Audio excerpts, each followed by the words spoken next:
The world is full of supercar startups that never made it. Some we hear about, some we don't. Magnate falls more in the latter column, but looking at this rare prototype, we can't help but wish that it had succeeded. Information is sketchy at best, but what we appear to be looking at is a failed attempt to revive the Bizarrini name. The Italian supercar manufacturer was a brief flash in the pan in the 1960s, spearheaded by former Ferrari and Alfa Romeo engineer Giotto Bizarrini.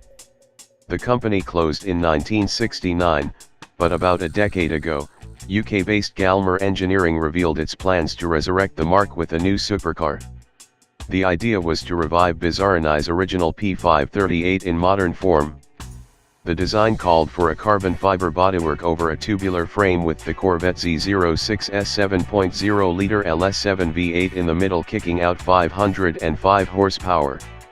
That may not sound like all that much for a supercar these days, but it was competitive with the Ferrari F430, 483 HP, Lamborghini Gallardo, 513 HP, and Ford GT, 550 HP, that it would have to rival at that time.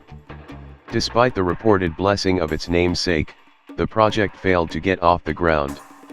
It was subsequently rebranded as the Magnate P708, which didn't fare any better. Anyway, a decade or so later, the first prototype is coming up for auction. RM Sotheby's estimates it will sell for around 300 to 500,000 euros in Paris during Retromobile Week in February. Those who really miss the Bizarrini marque will also find a pair of originals from 1968 up for auction at the same event, a 1900 GT Europa, estimated value 250 to 300,000 euros, and a 5300 GT Strata, Euro 800 K1M. Though the originals wear European plates and the new prototype Montana ones, we wouldn't be surprised if they all come from the same collection.